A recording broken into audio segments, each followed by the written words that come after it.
Dans cette leçon, nous allons apprendre à utiliser les boutons de navigation. Alors si vous avez envie de faire un diaporama un peu plus complexe que simplement un diaporama qui défile de manière séquentielle, vous auriez peut-être intérêt à utiliser ce qu'on appelle les boutons de navigation. Alors comment est-ce qu'on les utilise? Bon, on va l'apprendre. Allons dans le menu insertion et vous avez les formes. Alors les formes, on va voir un peu plus tard, mais on a notamment en dessous les boutons d'action. Donc bouton qui va vers la gauche, vers la précédente, vers la suivante. Et bien comme je suis à ma première dia, je vais utiliser un bouton qui va, et donc je vais le dessiner. Donc avec ma souris je dessine le bouton. Quand je relâche, le bouton est prêt et il me propose automatiquement de créer un lien hypertexte vers la diapositive suivante. Ce que je veux faire, vous voyez, on le voit ici. Alors, je peux faire ça donc sur tous mes boutons, sur toutes mes dias, pardon, mais vous allez me dire c'est un peu fastidieux si j'ai 50 dias. Eh bien, un petit truc, une fois que mon bouton vers la droite est fait, je fais un clic droit dessus, je fais copier, puis je me positionne sur chacune des dias, je fais coller. Voilà, donc ici, je vais le mettre là. Ou alors le raccourci habituel, CTRL V, voilà, ça va encore plus vite, CTRL V, CTRL V. Alors, je ne vais pas mettre un bouton vers la droite dans la dernière dia puisque je n'en ai pas, donc c'est la dernière. Je remonte, et maintenant, à partir de la deuxième, je peux mettre un bouton qui va retourner vers la dia précédente. Donc je retourne ici dans Forme, je prends le premier bouton d'action qui est le bouton précédent, je le dessine, en essayant qu'il soit plus ou moins le même que le bouton précédent. Et donc voilà, donc ça va bien vers la diapositive précédente. De nouveau, je copie, copier, et j'utilise la fonction de collage clavier CTRL-V, CTRL-V, pour le coller sur chacune de mes dias. Voilà.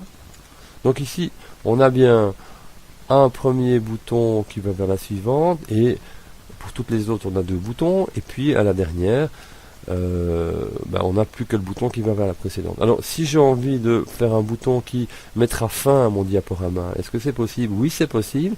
Alors, dans les formes, je vais prendre un qui n'a pas d'icône, donc le vierge, celui qui n'a rien, donc un bouton d'action personnalisé. Je vais le dessiner, ici, voilà. Non, il ne sait pas ce qu'il doit faire, donc il ne me propose aucune action. Je vais créer un lien hypertexte vers, eh bien, il y a une action qui s'appelle arrêter le diaporama. OK. Maintenant, pour savoir, pour l'utilisateur, pour savoir que c'est bien un bouton qui met fin à mon diaporama, il serait pas mal d'ajouter un petit texte dedans. Donc, je vais faire un clic droit à l'intérieur et je vais faire modifier le texte. Et là, je vais écrire fin. Comme ça, ce sera un peu plus explicite. Voilà. Donc exécutons notre diaporama. On va dans diaporama à partir du début. Donc ici, quand je clique sur le bouton, on voit bien que la flèche se transforme en main, donc je peux à ce moment-là naviguer. Oui, vous allez me dire, mais si on tape sur la touche d'espacement, on peut quand même passer à la suivante. Effectivement, on va mettre fin au diaporama et on va rectifier ce problème. On va retourner dans le diaporama et on va aller dans le configurer le diaporama, et à ce moment-là, au lieu de présentateur plein écran, ce qui est de la fonction de base, on va mettre visionner sur une bande plein écran. Le fait qu'on utilise visionner sur les bandes plein écran empêche tout clic en dehors des liens hypertextes qu'on va voir et des boutons. Donc ici, il n'y a plus que les boutons qui fonctionnent. Donc veillez évidemment à ce qu'il y ait bien un bouton dans chacune de vos dias, sinon ça ne servira à rien. Voilà, fin de cette leçon.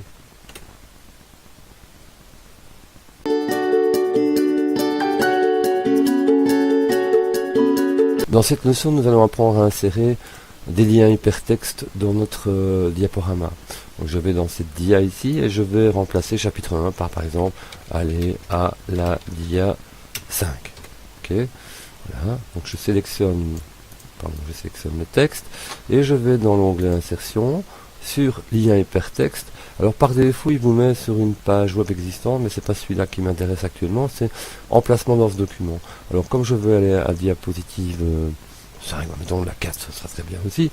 Voilà, et je fais OK.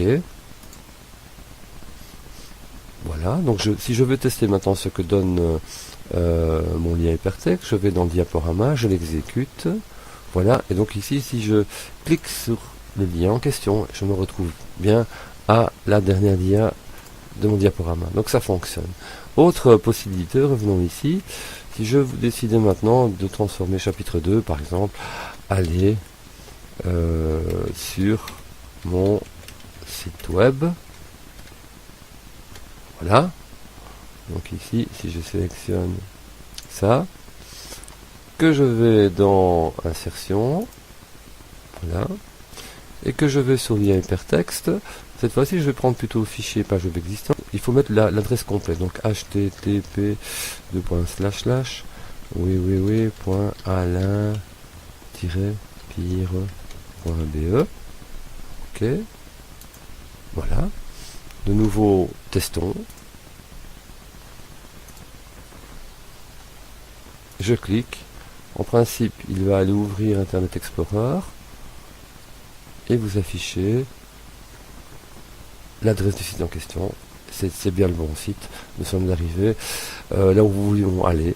Donc fin de cette leçon qui nous a permis de voir à la fois comment on pouvait insérer un lien hypertexte dans un document, à l'intérieur du document et vers un site extérieur.